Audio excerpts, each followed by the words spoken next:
Je suis Florence, je serai l'animatrice de ce rendez-vous et je suis vraiment ravie de souhaiter la bienvenue à un invité très, très spécial. Bienvenue et bonjour à vous, bonsoir à vous, Rick Hanson. Bonjour Florence, je suis très heureux d'être ici.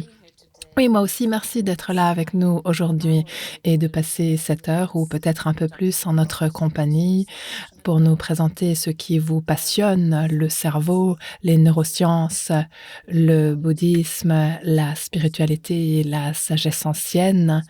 Le cerveau de Bouddha n'a aucun secret pour vous, mais ici nous allons parler de notre cerveau et de comment nous pouvons combiner les neurosciences et la sagesse ancienne au sein de quelque chose que vous appelez le neurodharma, un cheminement en 7 étapes, nous allons en parler, qui nous invite à nous relier à notre véritable nature profonde, c'est-à-dire être un être conscient, sage, aimant et pur. Je cite les mots même que vous avez utilisés.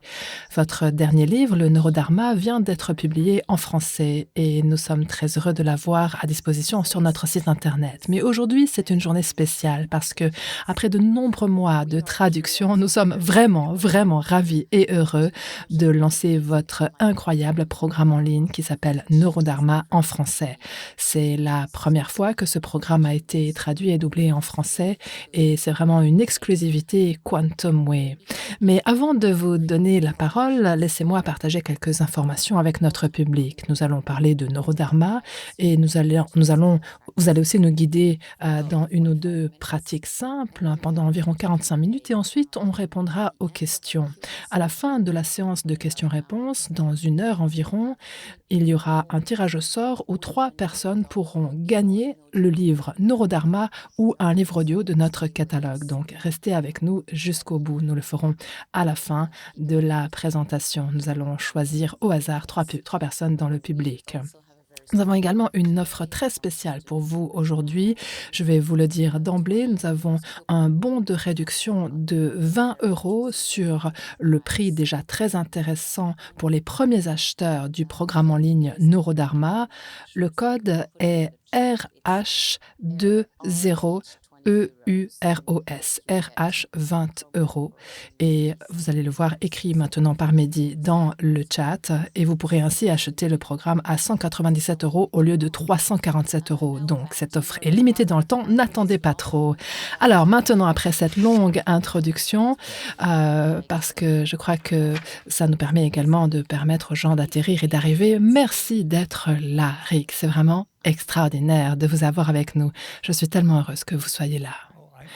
Eh bien, je me sens honorée d'être là et également honorée qu'il y ait 265 personnes qui s'intéressent à ce contenu, à ces idées, à cette occasion de nous aider nous-mêmes au quotidien pour guérir un peu, grandir un peu et s'éveiller un peu au quotidien, pas à pas, au fur et à mesure que nous nous faisons gravir à nous-mêmes notre propre montagne d'éveil. Donc j'ai un sentiment de communauté et de collaboration même avec les personnes qui y participent. Donc merci, vraiment merci du fond du cœur. Ce contenu me tient énormément à cœur, il est sacré, il est beau, il est puissant et il est vrai.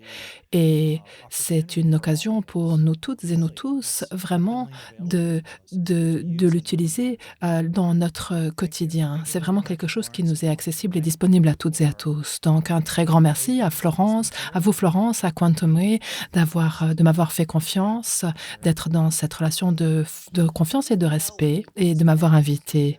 Oui, nous ne savions pas quand nous avons posé cette question, quand nous avons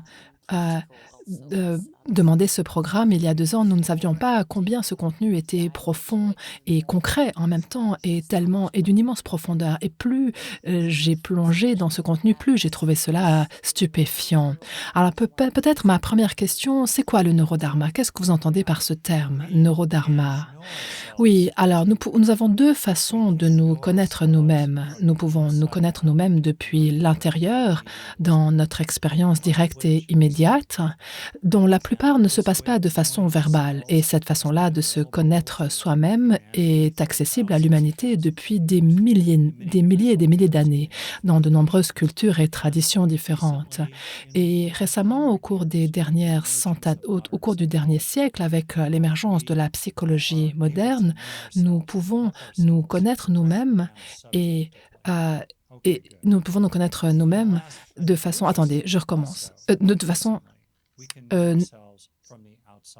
nous pouvons nous connaître de façon objective depuis un siècle, à travers la fenêtre et le prisme de la science qui comprend de plus en plus ce qui se passe dans le corps vivant, en particulier dans son système nerveux et son cortex cérébral, lorsque nous sommes en souffrance ou dans le bonheur, lorsque nous sommes dans la haine ou l'amour.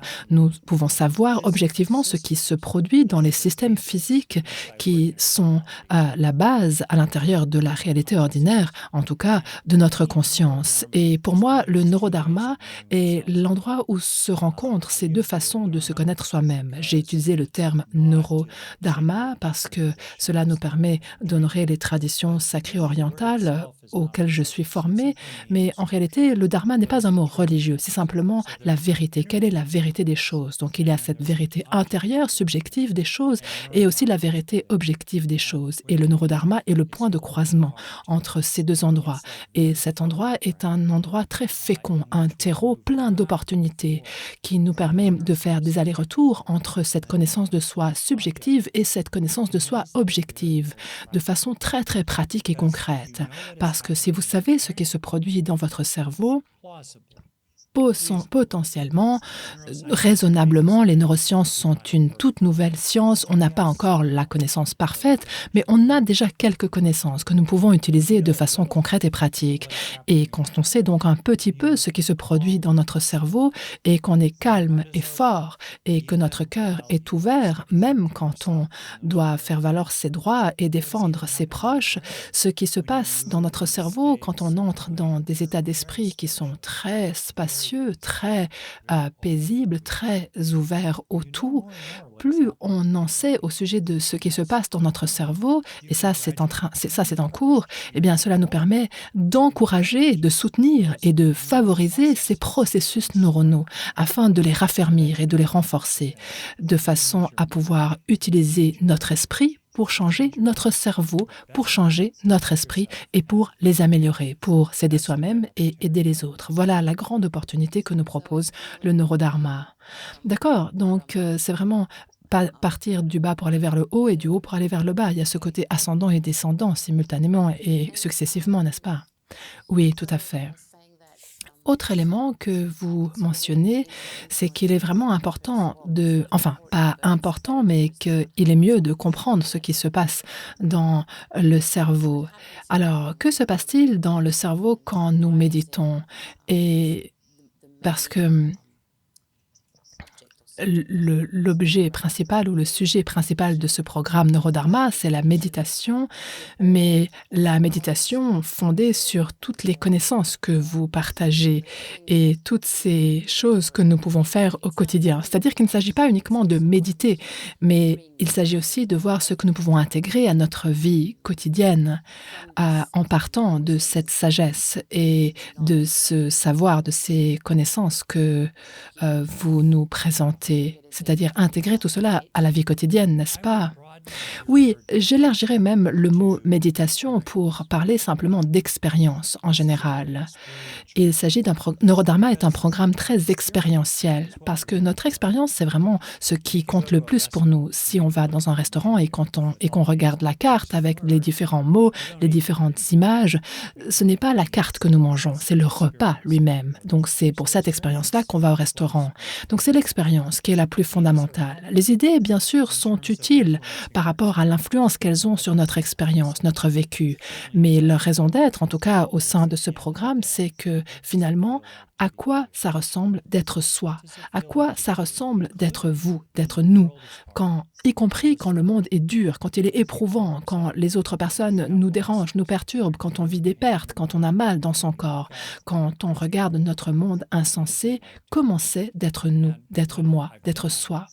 Et ce que j'ai fait, c'est que j'ai appliqué, J'ai appliqué au sommet de l'expérience humaine une idée très fondamentale qu'on applique dans d'autres domaines aussi. Si on veut devenir bon dans quelque chose, il faut étudier les gens qui sont très bons dans ce domaine. Par exemple, moi, je fais de l'alpinisme depuis très longtemps, de l'escalade et moi, je regarde comment les gens qui font de l'escalade depuis longtemps, comment ils utilisent leur corps, quelle est leur attitude et j'essaye de faire en sorte que cela s'anime aussi à l'intérieur de moi et de cette façon-là, de la même façon, j'ai regardé les gens qui sont très avancés sur le chemin, les éveillés, les saints, les grands enseignants, les grands sages, dans toutes les traditions, dans les traditions du monde entier, en particulier dans la tradition que je connais très bien, qui est le bouddhisme. Mais ça, c'est juste une route qui monte, qui nous permet de gravir la montagne de l'éveil. Et plus les gens se rapprochent du sommet, plus ils se ressemblent. Donc, nous pouvons regarder ces personnes-là, les regarder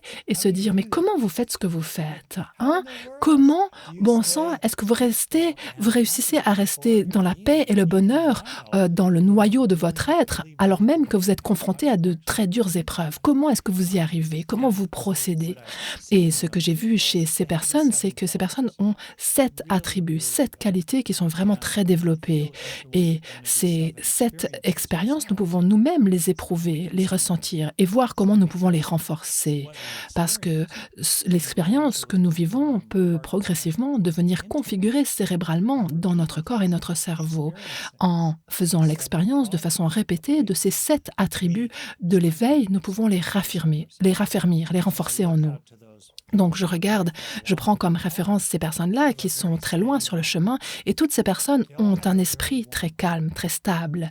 Elles ont toutes un cœur très chaleureux. Elles ont toutes énormément d'équanimité. Elles reposent déjà dans la plénitude sans avoir de désir insatiable. Elles sont dans ce contentement, vraiment au centre de leur être, tout en essayant d'accomplir différentes choses. Donc on a ces 3 attributs, la stabilité, l'amour et la plénitude.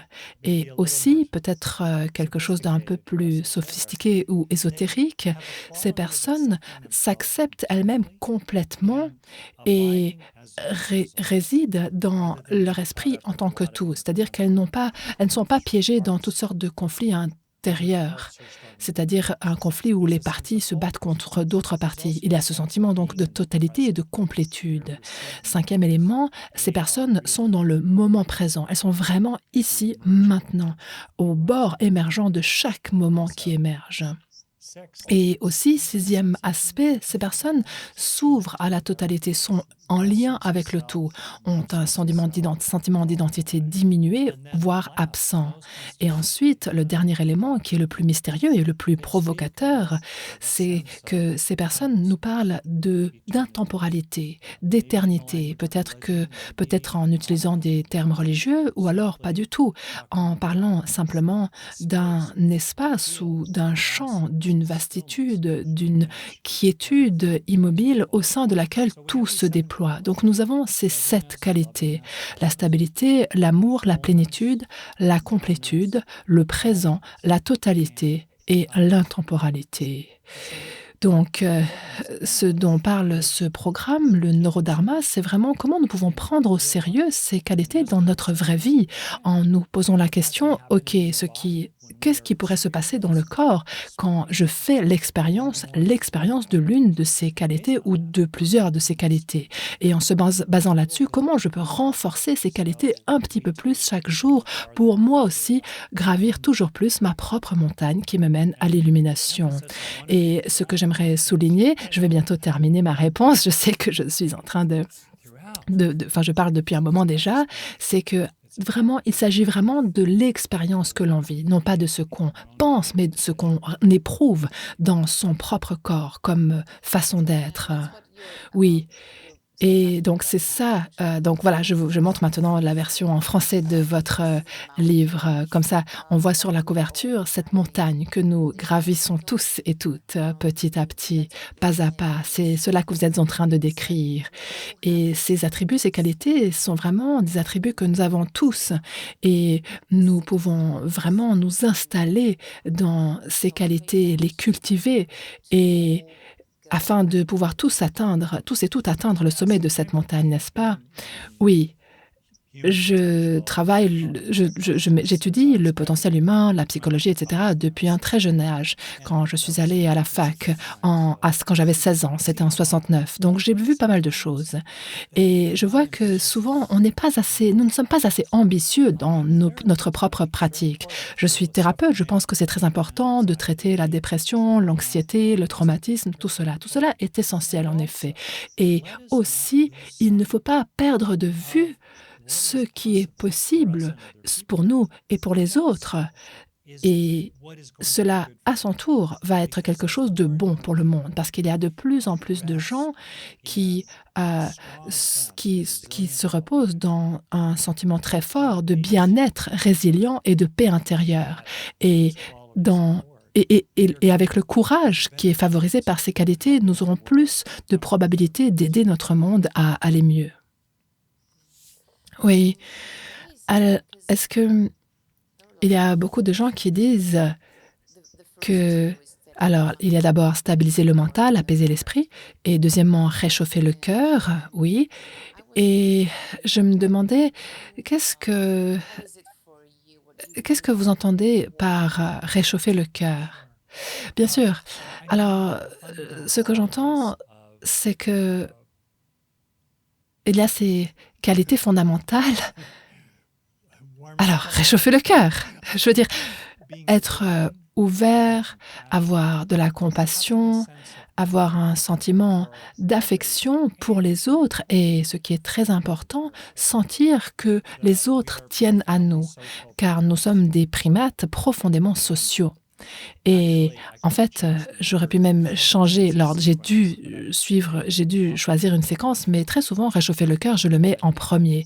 Parce que, à mon avis, si le cœur n'est pas chaleureux, y compris envers nous-mêmes, pourquoi pratiquer? Pourquoi essayer d'apaiser son esprit, de stabiliser son mental si on n'a pas un sentiment fondamental de loyauté envers soi-même et d'être son propre ami, de tenter de s'aider soi-même au sein de ce monde tellement confrontant et difficile parfois.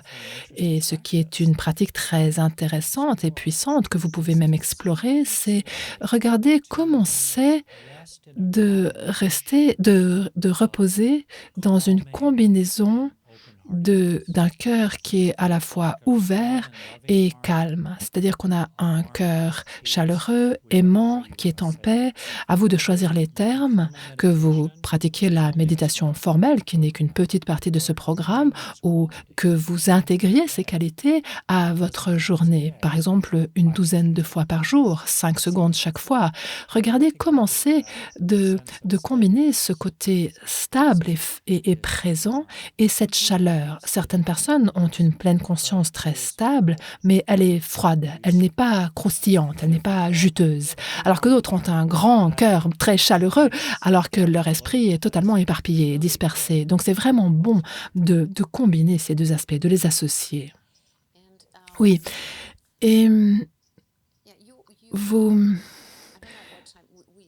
nous avons parlé de faire une petite pratique ensemble pour que les personnes puissent vraiment faire l'expérience de comment c'est quand vous les guidez dans une pratique, peut-être une pratique très simple parce que l'idée n'est pas forcément de faire une méditation de 30 minutes chaque jour, c'est plutôt, comme vous venez de le dire, intégrer de petits éléments de toute cette sagesse dans notre vie quotidienne et ça peut se faire par des intervalles, par des moments très courts, des pratiques très brèves qui peuvent nous permettre d'enclencher différents processus dans le cerveau. Donc je me disais que c'était peut-être le bon moment de faire une pratique afin de pouvoir ensuite, continuer. Je pense que c'est une très bonne idée, en effet, Florence. Donc oui, il est vrai que la longue méditation ou de longues journées de pratique intérieure peuvent avoir un impact particulièrement puissant. J'ai pratiqué cela, je le pratique encore. Et aussi, qu'en est-il du reste de la journée? Qu'en est-il du reste de notre vie?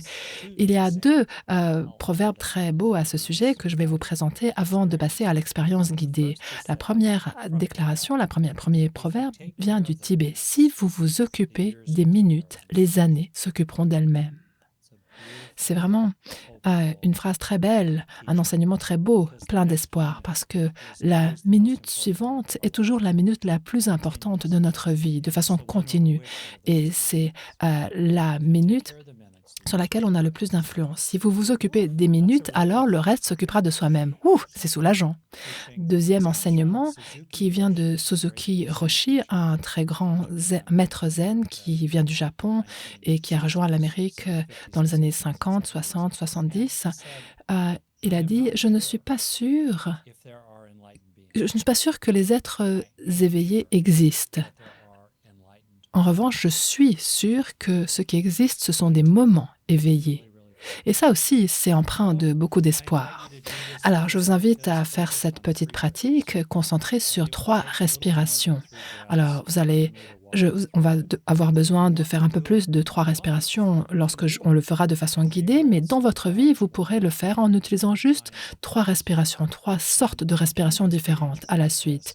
Et comme n'importe quelle pratique expérientielle, c'est une expérimentation. À vous d'essayer, de voir ce qui se passe et d'apprendre, d'accord?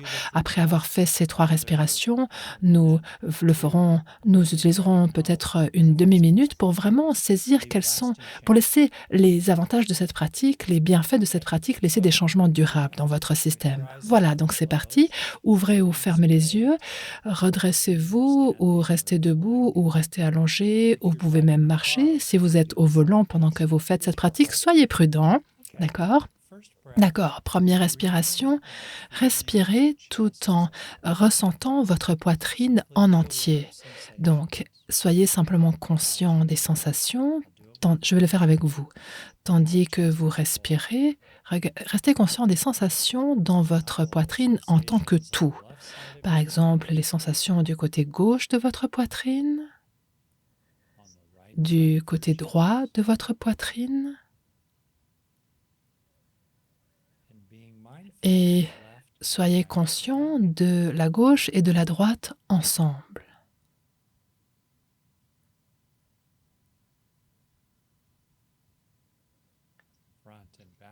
Maintenant, l'avant et l'arrière ensemble.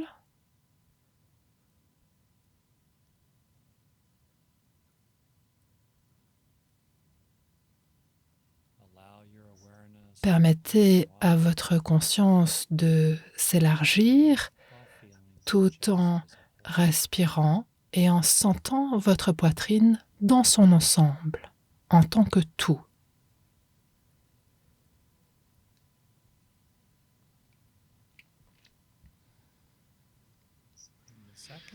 Et la deuxième sorte de respiration, respirez tout en ressentant de l'amour ou de l'affection. Faites venir à votre esprit un être ou plusieurs êtres qui vous tiennent à cœur, que vous aimez, ou des êtres pour lesquels vous ressentez de la compassion ou de l'amour, en vous concentrant sur le ressenti, pas les idées ou l'histoire compliquée, mais juste le ressenti. Peut-être placer une main sur votre cœur. Respirez tout en ressentant cet amour, cette affection, cette sollicitude.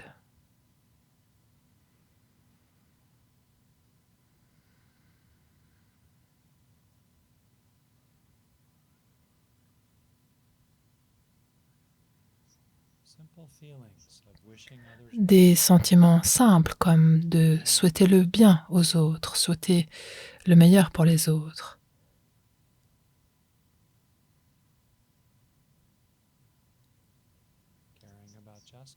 Ou un intérêt pour la justice.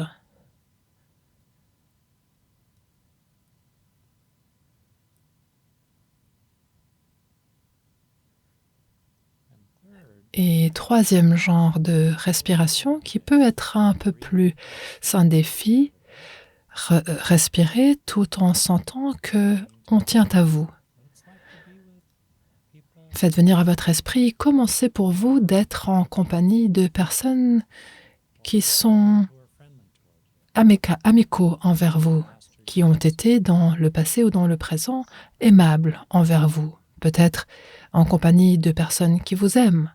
Il peut s'agir de votre animal de compagnie, restez dans la simplicité, restez en dehors de toutes ces histoires compliquées, y compris liées à des personnes qui ne vous apprécient pas ou qui ne vous aiment pas. Concentrez-vous sur l'expérience. C'est comment de respirer tout en se sentant aimé, tout en se sentant chéri d'une façon ou d'une autre, tout en sentant que quelqu'un tient à vous ou quelque chose tient à vous.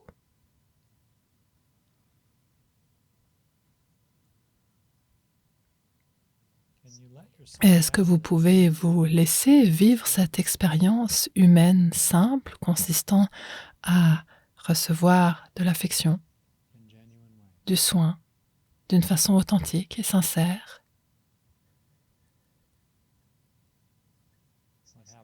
Que se passe-t-il à l'intérieur de vous quand vous vous laissez, d'une façon réelle, vous sentir aimé, apprécié?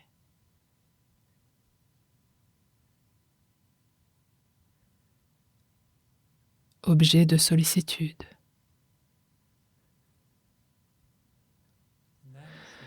Et maintenant, pendant les dernières quelques respirations, restez avec ce que vous ressentez qui vous fait du bien, un sentiment simple d'être présent, le cœur ouvert.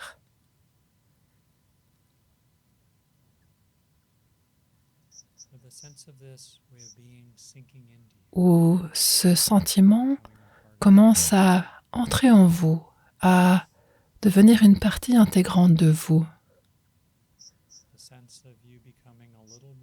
Le sentiment de vous établir, vous installer un petit peu plus au sein de cet état d'être, la présence, le cœur ouvert.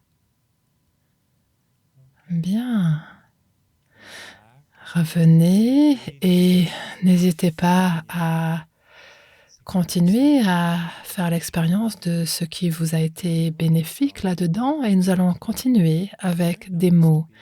Et c'est très agréable de pouvoir entrer en lien et rester en lien avec cette façon d'être, même pendant que le mental devient plus actif et recommence à utiliser des mots. Oui, merci. J'ai vraiment pu ressentir différentes choses dans mon corps, dans mon poitrine, quelque chose de très ouvert au départ. Et ensuite, quand vous nous avez guidés dans tenir à quelqu'un et avoir quelqu'un qui tient à nous, c'était plus concentré sur le cœur et il y avait cette espèce de chaleur qui a émergé et ça, c'est ce que je peux sentir dans mon corps. Mais que se passe-t-il dans la tête pendant qu'on fait ça? Parce que je ne peux pas sentir ce qui se passe dans mon cerveau. Alors la question, c'est que se produit-il dans notre cerveau? Alors cette petite méditation implique différentes choses très importantes dans le cerveau.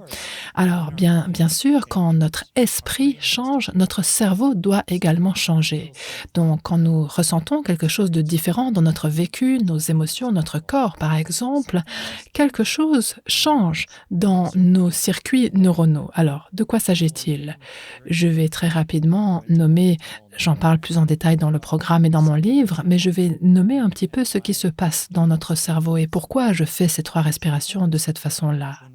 Premièrement, quand nous nous mettons en lien avec les sensations internes, c'est ça qui se passe dans la première respiration, on sent sa respiration dans son corps, dans sa poitrine. Ça nous fait entrer dans ce qu'on appelle l'interoception, qui implique une aire cérébrale appelée l'insula. On en a 2 de chaque côté des lobes temporaux. Ils sont liés aux sensations des tripes, par exemple. Et l'insula est aussi lié avec l'empathie envers l'émotion des autres, l'émotion vécue par les autres. Donc, si on renforce cette insula en faisant cette respiration, le bonus de cela, c'est que ça augmente notre capacité d'empathie avec les ressentis des autres. De plus, quand nous engageons l'insula, c'est comme quelque chose qui nous permet de réduire l'activité dans ce qu'on appelle le réseau du mode par défaut, qui est situé sur la ligne médiane et des 2 côtés et à l'arrière. Et c'est le réseau qui s'active quand on est dans la rumination, qu'on voyage beaucoup aussi dans le futur ou dans le passé, en étant concentré sur soi. Moi et moi. Moi. Et ça cause énormément de souffrance. Donc voilà, dans les 2 ou 3 premières respirations, quand on se met en lien avec les sensations internes de notre corps, cela nous fait entrer dans le présent et cela perturbe ou entrave les ruminations négatives centrées sur soi, en lien avec le réseau du mode par défaut. Deuxièmement, sentir sa poitrine dans son ensemble. Dès qu'on arrive à percevoir quelque chose dans son ensemble, ça a tendance à nous faire entrer dans l'hémisphère droit pour les droitiers ou l'autre hémisphère pour de nombreux gauchers. Donc l'idée centrale ici, c'est que le fait de percevoir l'ensemble de quelque chose nous fait entrer dans une sorte de conscience spatiale visuelle qui apaise l'activité verbale dans l'hémisphère gauche. Et cela contribue à apaiser notre mental, ce qui soulage beaucoup de gens, y compris moi qui utilise beaucoup les mots. Donc, il y a aussi ce sentiment, donc le fait de percevoir les choses dans son ensemble a tendance à activer des circuits spécifiques, du côté droit du cerveau qui favorisent la pleine conscience continue et nous fait entrer dans le présent et qui nous permet de sortir de ce côté tellement occupé, occupé, occupé, faire une tâche après une autre, de façon séquentielle, ce qui implique la ligne médiane et le cortex et à la place de ça, ça nous fait entrer dans la totalité, juste avec une respiration. Et ensuite, quand nous mettons en lien avec ce sentiment d'être apprécié ou d'être dans l'appréciation, cela a y compris cela fait confiance cela enclenche le complexe du nerf vague, qui a 2 branches. La première descend depuis le tronc cérébral vers le corps et régule le cœur, les poumons et les viscères, contribue à les réguler. Et l'autre branche plus moderne du nerf vague part du tronc cérébral vers le haut, monte dans le cerveau et est liée aux nerves faciaux, qui sont très liés à l'engagement social, en particulier aux expériences positives sociales. Donc, quand nous nous mettons en lien avec ce sentiment d'appréciation, eh bien, nous engageons, nous impliquons la branche supérieure qui crée aussi de l'activité calmante, apaisante dans la branche inférieure du nerf vague qui est liée au système parasympathique du système nerveux, qui ralentit notre rythme et nous calme et nous centre. Et aussi, si on y réfléchit, si on regarde à notre évolution, notre historique d'évolution, le fait de se sentir apprécié de l'autre et apprécier l'autre, c'est un signal primordial de sécurité. Donc, quand on se met en lien avec un sentiment authentique d'appréciation, quand on apprécie les autres et se sent apprécié par les autres d'une façon réelle, ça peut nous aider à nous sentir plus en sécurité, ce qui diminue l'angoisse et l'anxiété et soutient aussi la pratique méditative. En plus de se sentir bien et moins anxieux, on se sent plus collecté, plus ramassé sur soi et non pas dispersé ou éparpillé. Voilà parmi les choses qui se passent dans notre cerveau simplement grâce à ces 3 respirations. Et tout à la fin, quand je vous ai dit ralentissons et laissons les choses vraiment s'intégrer, cela augmente ce qu'on appelle la neuroplasticité positive, ce qui signifie que nous pouvons apprendre davantage et croître davantage grâce à cette expérience vécue, plutôt qu'elle traverse simplement notre cerveau. Et à la place de cela, en maintenant ces neurones activés ensemble pour qu'ils puissent se connecter davantage ensemble, en restant avec l'expérience et en sentant son corps et le bien-être que cela nous procure, nous aidons notre cerveau à changer un petit peu plus qu'autrement. Donc, à nouveau, nous pouvons facilement entrer en lien avec ce sentiment de présence, le cœur ouvert et de plus en plus, cela devient comme quelque chose qui est en toile de fond de notre conscience, à tout moment, même quand on n'est pas concentré dessus directement, parce que nous nous sommes aidés nous-mêmes à apprendre davantage et à acquérir davantage, à gagner davantage quelque chose grâce à notre expérience. Et tout à la fin, nous avons laissé cette expérience laisser des traces durables sur notre fonctionnement neuronal. Donc n'importe quelle pratique, même brève, en général ne changera pas. Donc, alors ça ne veut pas forcément dire que vous allez devenir éveillé d'un coup, mais comme l'a dit la personne que j'ai mentionnée avant, Roshi, eh bien, il y aura des moments éveillés qui deviendront de plus en plus fréquents dans votre vie. Et c'est ça, c'est cela que nous visons. Alors, quelqu'un dans, les questions r dans les nous pose la question suivante: «Est-ce que vous pourriez nous en dire plus au sujet de votre cheminement, de votre, voyage en tant qu'être humain, votre parcours de personne, mais aussi, de scientifique, en tant que praticien du bouddhisme, pratiquant du bouddhisme, en tant qu'enseignant?» Je crois que c'est important peut-être hem, de mentionner cela parce que c'est ça qui est beau dans ce que vous nous apportez, c'est cette combinaison de toutes ces expériences que vous avez vécues en tant que psychologue également. Est-ce que vous pouvez nous parler un peu de votre propre parcours? Oui, alors, ça fait beaucoup d'années, donc je vais essayer d'être très succinct. Alors brièvement, je suis américain, comme vous l'aurez compris. J'ai grandi dans, heu, une famille intacte, de moyenne classe, inférieure, autour de Los Angeles, de façon très ordinaire. J'étais, chrétien, pas très pratiquant. On allait dans l'église méthodiste, on allait peut-être à Pâques et à Noël à l'église. C'était assez, on négligeait pas un on négligeait un peu ce côté-là. D Quand j'étais enfant, j'étais assez malheureux pour différentes raisons. Il n'y avait pas de maltraitance dans ma famille, mais mes parents n'avaient pas beaucoup de compétences empathiques. Ils étaient très stricts, très critiques, très portés sur l'inquiétude, il fallait faire les choses. Ils avaient eux-mêmes grandi pendant la dépression, donc j'étais pas vraiment j'ai pas été vue, profondément et je me sentais vraiment assez exclue. J'ai aussi, sauté une classe à l'école et parmi mes souvenirs les plus précoces en tant qu'enfant, je pense que ça arrive à beaucoup d'enfants, il y avait, le sentiment un sentiment poignant de la présence de tellement de malheurs qui n'étaient pas nécessaires. Je ne savais pas quoi faire à ce sujet, mais pour moi, il était clair que les gens, de façon non nécessaire, créaient beaucoup de disputes, de frustrations, de stress, de conflits et je sentais que les gens n'avaient pas vraiment besoin de le faire autant qu'ils le faisaient et ensuite je suis allée à la fac, quand j'étais jeune, à 69 ans. C'était les débuts du mouvement du potentiel humain donc d'emblée, je me suis retrouvée à faire toutes sortes de choses assez insensées à la fin de mon adolescence et au début de ma vingtaine et on m'a présenté la méditation quand j'avais 21 ans et je me suis dit: «Waouh, c'est assez génial ce truc! On peut réussir à se calmer pour voir la vérité de notre mental sans être kidnappé par lui, sans être démuni devant lui.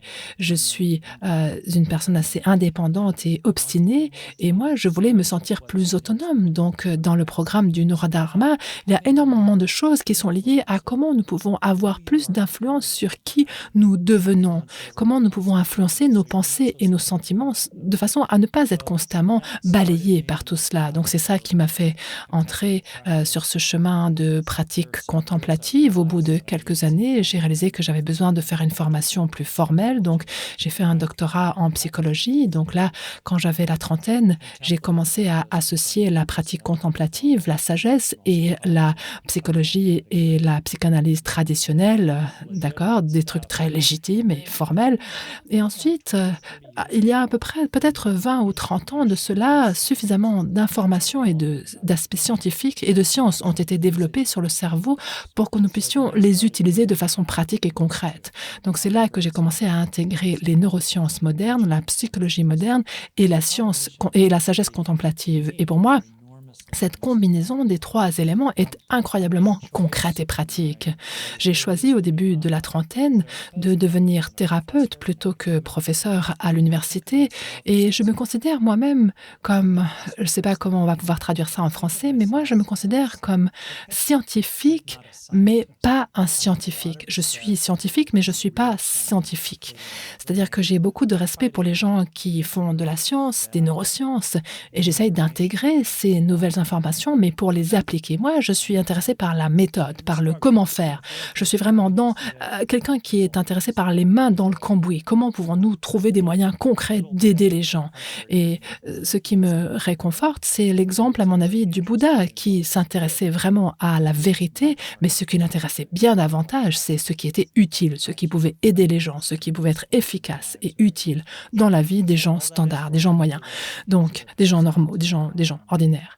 Donc voilà, de plus en plus, je m'intéresse actuellement à comment nous pouvons appliquer ces pratiques personnelles à de façon qui peuvent nous aider à une échelle plus planétaire. Je pense que c'est tout à fait OK et acceptable de se concentrer sur l'individu. Certains se concentrent principalement sur la société, c'est OK, les 2 fonctionnent ensemble, mais actuellement, à ce stade de ma carrière, vu que j'ai fait beaucoup de travail sur le plan individuel, ce qui m'intéresse davantage, c'est ce que nous pouvons faire au niveau global, au niveau planétaire. Voilà, je suis mariée depuis presque 40 ans. Le jour de la Saint-Valentin l'année prochaine, ça fera 40 ans avec une femme merveilleuse. Nous avons 2 enfants adultes merveilleux. Je fais un podcast aussi intitulé Being Aware. Donc voilà, en quelques mots, ma vie. Voilà, il y a un programme que vous nous proposez, malheureusement qui n'existe qu'en anglais, mais c'est ce que vous appelez, Just One Thing et on pourrait dire que, un peu tout ce que vous faites est vraiment une combinaison de ce que vous avez justement présenté, mais c'est vraiment ces petites pratiques que nous pouvons nous appliquer à nous-mêmes qui vraiment changent la donne. Tout à fait, c'est vrai. Merci. Alors, si nous, revenons au cette, si nous revenons au programme, peut-être que nous pourrions en dire un peu plus à ce sujet. Vous l'avez vraiment construit de façon très progressive et donc, c'est quelque chose qui est accessible à tout le monde, qu'on soit débutant, comme pour ainsi dire, ou qu'on soit un méditant très chevronné. Vous avez construit votre programme en incluant des enseignements, mais aussi différentes pratiques, différentes méditations et il y a, aussi des, petites séances très intéressantes de questions-réponses où vous entrez plus en profondeur, dans les connaissances et les choses que nous pouvons comprendre au sujet de ce qui se passe quand nous sommes, contrariés ou alors quand nous sommes dans ces boucles de rumination, dans cet esprit du singe comme on l'appelle en anglais et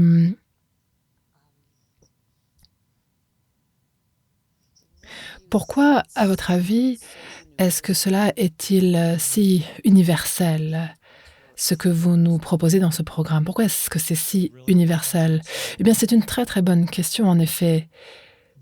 Il y a différentes façons dont nous pouvons comprendre ou décrire les limites supérieures absolues du potentiel humain, selon les différents systèmes. En ce qui me concerne, en tant que personne, dans un sens, pratique et concret, dans un sens, profane, laïque, ce que je vois dans n'importe quel, enseignant génial, que ce soit Jésus, Bouddha, le Dalaï Lama, peut-être que vous avez un enseignant ou une enseignante, celui qui était votre enseignant à la maternelle ou l'enseignant de vos enfants à l'école. Cet enseignant, cette enseignante était quelqu'un d'extraordinaire. Alors chez toutes ces personnes, à mes yeux, on trouve ces mêmes 7 attributs pleinement développés ou hautement développés et ces 7 attributs, ces 7 façons d'être, ces 7 expériences sont également accessibles et disponibles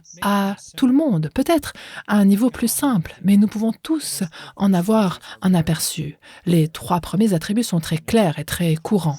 Vous savez, un esprit calme et stable, un cœur réchauffé et un sentiment de contentement. Avoir le sentiment fondamental que ce moment est OK. Peut-être que dans le futur, ce ne sera pas le cas, mais fondamentalement, il y a déjà suffisamment ici, maintenant. D'accord.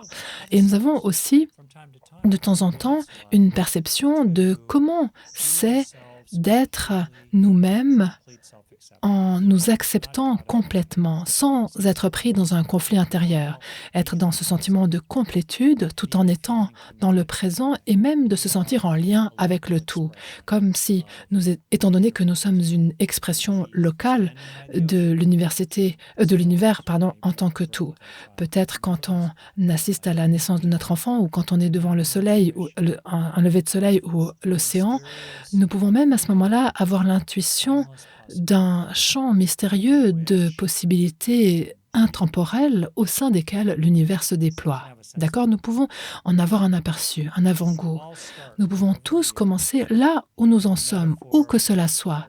Dans la métaphore, nous commençons tous dans la poussière de la plaine, dans la plaine poussiéreuse, où beaucoup de choses sont assez détraquées. Et petit à petit, nous montons le long du versant de la montagne et nous nous retrouvons à nouveau dans les plaines poussiéreuses, mais nous remontons et petit à petit, nous gravissons et nous arrivons les collines, nous gravissons les collines et parfois nous revenons tout au départ de notre chemin. Mais le fait que nous ayons su, que nous sachions à quoi ça ressemble d'être sur le versant ou la colline ou à mi-chemin sur la montagne fait que on s'en sort mieux quand on est de retour dans la plaine et on continue à monter. Et parfois on se retrouve catapulté jusqu'au sommet parce qu'on vit une expérience remarquable et magnifique. Elle ne va pas forcément se stabiliser et on va se retrouver à nouveau au pied de la montagne, voire dans les plaines poussiéreuses. Mais on sait à quoi ressemble la réalité quand on la regarde depuis le sommet de l'Everest, depuis le sommet de la montagne. Et au fil du temps, nous pouvons progressivement et graduellement de plus en plus vivre dans ces endroits-là. C'est ça l'occasion que nous avons tous et toutes. Et c'est ça que j'ai tenté de faire dans ce programme, d'une façon qui à la fois respecte où nous en sommes et et qui n'est pas, un contournement spirituel. C'est-à-dire qu'on n'essaie pas de passer par-dessus les véritables souffrances, anxiétés et traumatismes que nous devons éprouver et que nous traversons et que nous devons traverser, tout en ne perdant pas à la fois de vue les sommets enneigés, la vraie possibilité qui existe pour vous dans cette vie. Ne perdez pas cela de vue. Et point très important, au fur et à mesure que nous nous développons de ces différentes façons, nous sentons que ceci est la vérité en réalité depuis toujours. C'est simplement quelque chose qui était recouvert par autre chose. Notre attention a été détournée de cela. Nous avons été distraits de cela. Le monde, dans son tohu-bohu, nous a empêchés d'être en contact avec. Et nous avons ces deux vérités qui peuvent nous aider et qui s'aident mutuellement. La première, c'est la vérité de ce changement graduel. Cela est véritablement vrai. Le corps, le cerveau changent de façon graduelle par rapport à lâcher ce qui nous fait du mal, le laisser partir et à laisser entrer et faire entrer ce qui nous fait du bien et faire en sorte que ça se configure dans notre cerveau et notre corps. Et ce qui est également vrai depuis le départ, c'est que sous tout cela, en dessous de tout cela, déjà, chacun et chacune de nous est déjà conscient, est déjà éveillé, est déjà aimant et est déjà sage, déjà toujours. Peut-être que nous ne le ressentons pas, mais cela est déjà toujours vrai. Et ces deux vérités se soutiennent mutuellement. Oui, et quelqu'un nous demande quelle est la différence entre le livre et le programme? Parce que est-ce que c'est plus ou moins la même chose ou oui. Alors, bonne question. Le livre est un livre, donc voilà, c'est quelque chose qu'on lit, un texte qu'on lit, même si on peut aussi, l'entendre en anglais. En anglais, il y a une version audio du livre, je ne crois pas que ça existe en français. Non, en effet. Donc, alors que le programme est plus détaillé que le livre, plus, élargi que le livre parce que j'ai eu l'occasion d'aborder certaines situations spécifiques et le programme est également fondé sur une retraite où j'ai enseigné pendant 10 jours et on a pris, 1 jour par pratique pour chacune des 7 pratiques avec, un début et une fin autour de ces 7 jours. Donc quand il y a une sorte il y a un peu la magie de la retraite qui se retrouve dans cet, enseignement. Clairement, j'étais dans le flow pendant cette retraite, en partie grâce à mes merveilleux enseignants et participants qui étaient là. Et donc je pense que c'est un très, très bon, paquet, tout cela ensemble. La façon dont j'ai écrit ce livre, c'est que ce livre découle vraiment de mon cœur et il est écrit d'une façon qui est un peu différente de mes autres livres, dans le sens où je parle en partant de ma propre pratique et j'intègre également cette sagesse fantastique qui nous vient des temps immémoriaux. J'utilise principalement des sagesses très, très, très profondes du bouddhisme que j'essaye encore de comprendre et de pratiquer dans ma propre pratique et je trouve très intéressant d'avoir accès à la conscience de ces personnes qui, en vérité, vivent au sommet de la montagne, véritablement. D'accord, donc l'idée est de faire les 2 dans un sens. Alors, je n'ai pas, heu utilisé ce programme de la façon dont on est censé l'utiliser. J'espère que je vais pouvoir le faire avec les gens qui s'inscriront pour ce programme, mais j'ai vraiment le sentiment que c'est comme si vous nous preniez par la main et que vous nous disiez: «Venez avec moi, viens avec moi, je vais te montrer». Et il y a toute votre bonté, toute votre gentillesse et j'espère qu'avec la traduction, nous avons vraiment réussi à transmettre cette énergie incroyable qui est la vôtre. C'est comme si, en fait, on a envie de plonger dedans et dans le livre, bon, ben, comme vous l'avez dit, c'est nous qui lisons le texte donc heu, même si, alors, dans la vidéo dans le programme, nous avons, fait traduire, puis enregistrer par un comédien professionnel ce que vous dites donc cet homme est incroyable. Il a vraiment fait un travail magnifique pour cela. Alors, je pense que, il y a vraiment une grande différence entre les 2. Mais c'est bien aussi de revenir au livre de temps en temps. Oui, tout à fait et aussi, pour ceux qui vont, acquérir ce programme dans quelques semaines, nous aurons ensemble une séance en direct de questions-réponses que j'aime énormément. J'aime beaucoup, aborder les questions et commentaires spécifiques de chaque personne, lors de ces séances. Oui, merci beaucoup d'avoir, fait cette proposition et nous allons trouver ensemble une date pour, pouvoir, réaliser cette séance de questions-réponses. Nous communiquerons cela, en temps voulu, quand ce sera programmé. Oui, je pourrais peut-être encore ajouter une chose, Florence. Je vous en prie. Je pense que nous avons toutes et tous cette aspiration dans notre cœur envers cette aspiration pour un amour et un bonheur durable et vrai. Nous aspirons tous à ce que cela dure et que cela ne dépende pas du monde environnant ou de nos pensées, constantes. Nous aspirons tous à ressentir fondamentalement cet amour, cette paix et ce bonheur fondamentaux, y compris dans ses formes les plus élevées, d'amour et de contentement et de paix intérieure. Et je crois qu'il est important d'écouter cette aspiration dans notre cœur.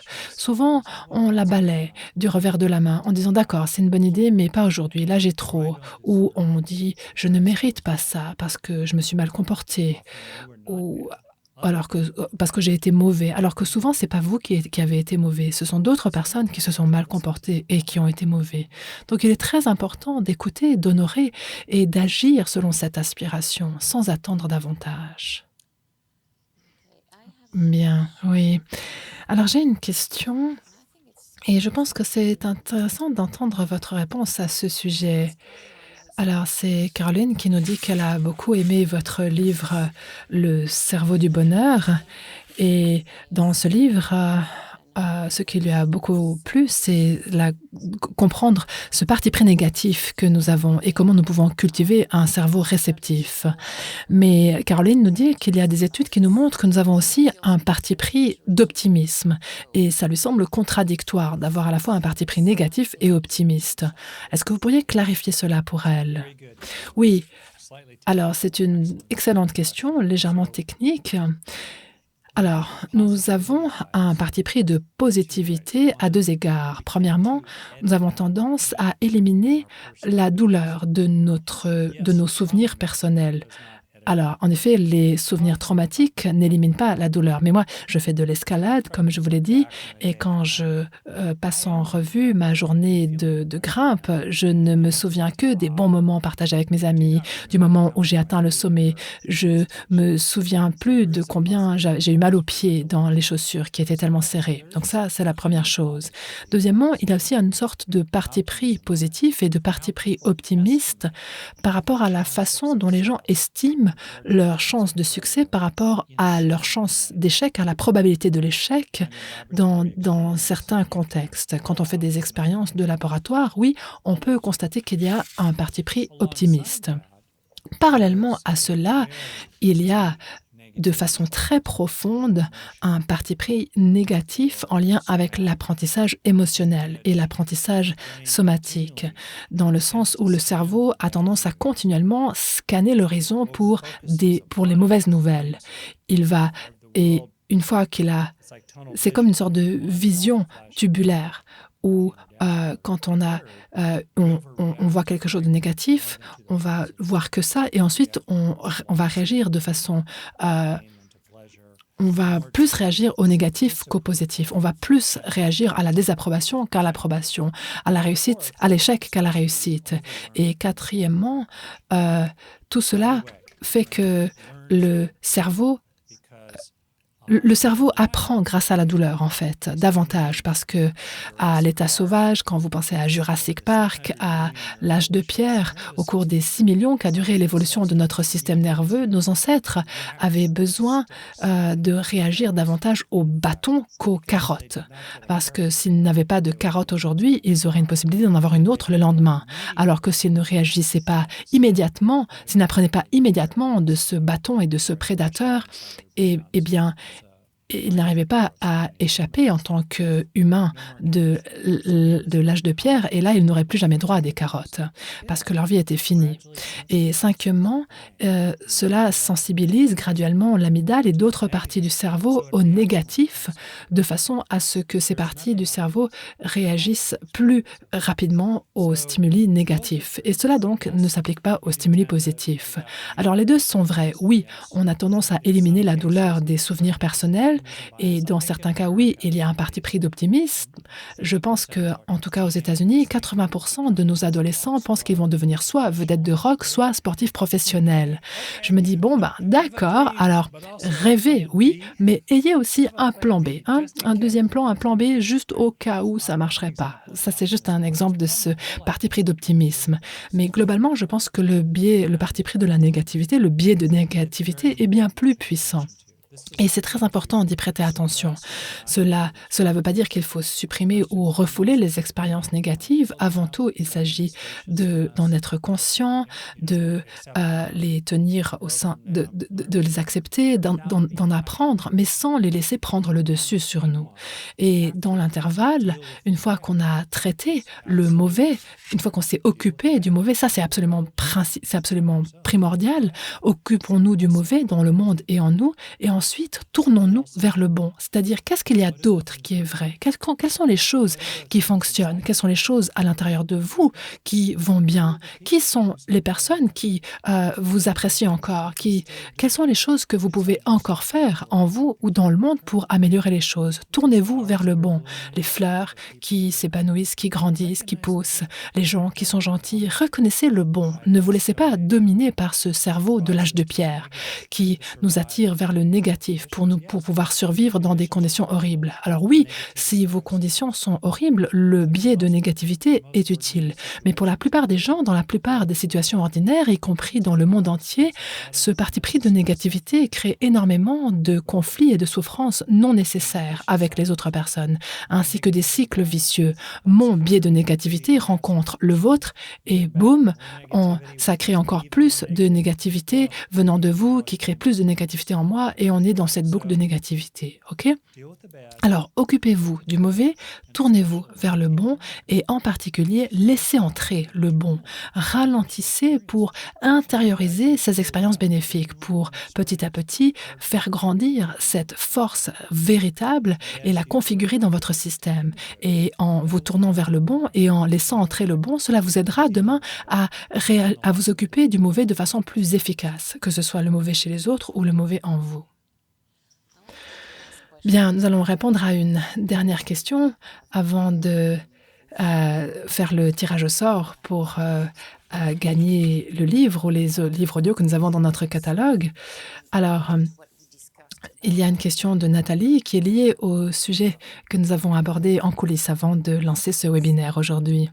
Nathalie nous dit: que faire en cas de dissociation créée par un éveil spirituel lors d'une méditation?» Une de mes patientes a du mal à réintégrer son corps suite à cela, car le retour est très difficile. Après avoir connu une telle expérience d'amour inconditionnel. Et quelqu'un d'autre dans le chat nous dit: «J'ai ressenti ces états éveillés et j'essaye de les retrouver constamment».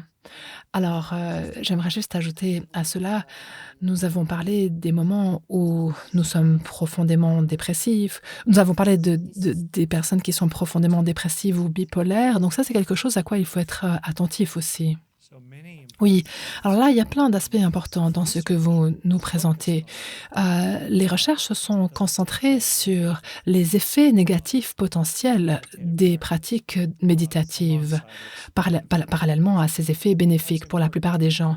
Et il est important d'inclure ces 2 éléments. Je devrais ajouter à cela que cela est vrai par rapport à pratiquement n'importe quel type de pratique psychologique, que ce soit la psychothérapie, la pratique de gratitude, quelle que soit la pratique, certaines personnes peuvent cela peut les mettre, certaines pratiques peuvent inclure des risques et il nous faut être attentifs à cela tout en reconnaissant l'importance et le bénéfice de ces pratiques pour la plupart des gens dans la plupart des situations. Alors par rapport à ces questions, d'abord, les personnes qui ont tendance à se dissocier ou les personnes pour qui qui ont de la peine à revenir dans leur corps, pour eux, j'ai pu constater qu'il était très utile pour eux de commencer, avec des façons très avec par des expériences très simples, heu, impossibles à nier, de réconfort et de réassurance dans le présent. Par exemple, c'est comment pour vous de mettre, un sweat si vous avez un peu froid ou d'enlever un sweat si vous avez chaud? Ou c'est comment pour vous de boire un peu d'eau, comme je suis en train de le faire juste maintenant, quand vous avez un peu soif?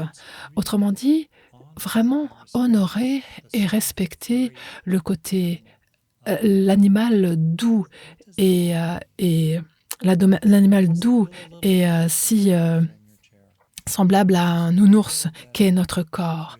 Est-ce que vous vous sentez mieux dans votre chaise quand vous mettez vos pieds par terre, par exemple? D'accord? Donc des choses très, très simples comme ça. On peut utiliser ces genres de pratiques que j'appelle remarquer comment fondamentalement vous êtes OK juste maintenant. C'est OK pour vous. Là, dans le présent, quel que soit le passé, quel que sera peut-être le futur, dans le présent, maintenant, fondamentalement, vous êtes OK, vous allez bien. Donc sentez cela et laissez-vous sentir cela tout en reconnaissant parfois simultanément qu'on peut être conscient du monde extérieur. On va pas être, stupide, on va pas permettre au monde de nous attaquer de façon, en étant sans défense, simplement en étant pratique, en étant présent dans le présent. Donc ça, c'est très pratique pour les personnes en contexte thérapeutique ou les personnes qui ont des soucis d'anxiété, le fait de revenir aux vérités simples du corps vivant. Ça contribue, ça aide aussi dans les cas de dissociation.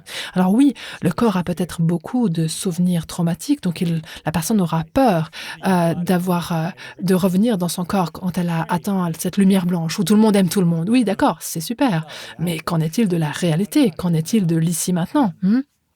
Donc, ça peut être vraiment très utile d'apprécier le fait que dans votre propre corps, il y a beaucoup d'expériences que vous êtes en train de vivre actuellement qui sont en réalité soit neutres, soit positives. Vous continuez en effet à respirer. Lorsque vous expirez, il y a quelque chose qui calme. Ça, c'est intrinsèque à la façon dont fonctionne le système nerveux parasympathique. Il y a un processus simple consistant à boire et à manger. C'est OK.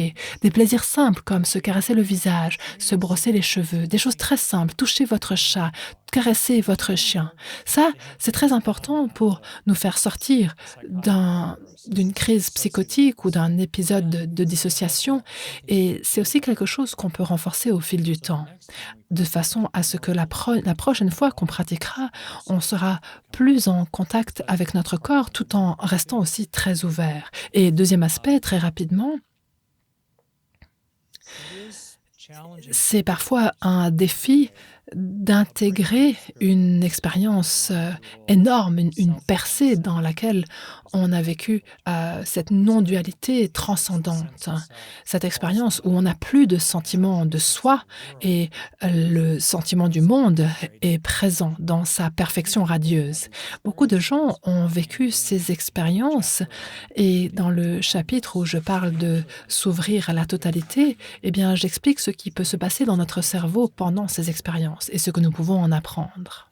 Si cette expérience se fait de façon soudaine, cette percée, alors oui, une personne peut souffrir en essayant de retrouver à tout prix l'expérience. C'est compréhensible ça, mais ça ne fonctionne pas. Le fait d'être dans la contraction et le stress et l'effort pour remonter au sommet de la montagne, ça nous empêche d'être au sommet de la montagne. Et là, nous devons entrer davantage dans des pratiques de fondation, comme je le précise dans le livre. Nous devons revenir pour sentir cette infrastructure, ces fondations qui nous permettront alors ensuite de stabiliser et vraiment tirer profit de ces expériences de percée spirituelle. Et vous pouvez vous ouvrir à des moments d'éveil à de nombreuses reprises dans la journée. C'est un autre proverbe tibétain. Des moments d'éveil à de nombreuses reprises dans la journée, pendant lesquels vous aurez brièvement un flash de souvenirs corporels de comment c'était d'être au sommet de la montagne. Et c'est pas grave que ce soit juste un flash, juste un aperçu, juste un petit moment dans votre journée. C'est pas grave, ça fait rien. Et petit à petit, ces moments s'assembleront. Dernier élément, quand une personne a des antécédents psychotiques ou quand une personne est a tendance à beaucoup se dissocier, peut-être avec une tendance à la personnalité borderline qui est très fragmentée, ou si une personne a tendance à avoir des épisodes maniaques, où au départ elle se sent hyper bien, mais après tout à coup elle entre dans un état de plus en plus problématique. Avec ça, avec ces états-là, soyez prudents avec n'importe quelle pratique, y compris avec les pratiques de ce programme. Ça ne veut pas dire qu'il ne faut pas les faire pour vous, mais si vous les faites, faites-le soigneusement. Soyez prudents pour éviter de quitter, de tomber du chemin qui fonctionne pour vous. Merci. Waouh, je pense que nous sommes sur le point de mettre un terme à cette magnifique conversation avec vous. Un très grand merci. Voilà, le programme est en français, il a été traduit en français et doublé en français et enregistré en français, mais vous pouvez aussi l'avoir à disposition en anglais avec, sous-titres français. Donc vous pouvez choisir votre option et vous pouvez aussi, acheter les 2 programmes en ajoutant 20 €. Donc vous trouverez tous les détails sur la page de notre site internet. Donc nous vous invitons à aller visiter cette page que vous voyez dans le chat. Voilà, donc c'est vraiment un magnifique programme, je vous le garantis et vous avez une garantie à vie. Si vous n'êtes pas satisfait du programme, nous vous remboursons parce que nous savons que vous ne le regretterez pas. Alors, pour les autres, vous pouvez acquérir le livre, vous le procurez sur notre site internet de Quantum Way ou dans votre bibliothèque, dans votre librairie, pardon, ça c'est clair.